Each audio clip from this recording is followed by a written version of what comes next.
নমস্কাৰ স্বাগতম জনাইছোঁ ভয়েস অফ ডেমক্ৰেচিলৈ মই আফৰিন আহমেদে আজি আপোনালোকলৈ লৈ আনিছোঁ এটি দুখৰ বাৰ্তা এক প্ৰকাণ্ড অগ্নিকাণ্ডই কঁপাই তুলিছে ডিব্ৰুগড় মঙ্গলবাৰে নিশা 8:40 মানত ডিব্ৰুগড়ৰ আস্থা হস্পিটালৰ নিকটাৱস্থিত গ্ৰাহাম বজাৰত এক প্ৰকাণ্ড অগ্নিকাৰ্য সংঘটিত হয় লগে লগে হুৱা লগা পৰিলক্ষিত হয় সেই স্থানত বসবাস কৰা মানুহখিনিৰ মাজত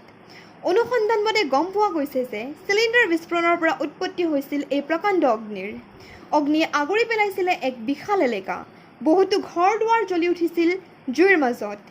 আমি আপোনালোকক জনাই আছোঁ ডিব্ৰুগড় অগ্নিকাণ্ডৰ ঘটনা গ্ৰাহাম বজাৰৰ ওচৰৰ কলনী এটাৰ এখন ঘৰত সিলিণ্ডাৰ বিস্ফোৰণৰ পৰা উৎপত্তি হৈছিল সেই প্ৰকাণ্ড অগ্নিৰ বহুতো ধৰণৰ ক্ষতি পৰিলক্ষিত হয় সেই এলেকাত লগতে বহুতো মানুহ আহত হৈছিল সেই দুৰ্ঘটনাত ফায়াৰ ব্ৰিগেডে কিছু সময়ৰ পিছতে নুমুৱাবলৈ সক্ষম হৈছিল জুই যাৰ বাবে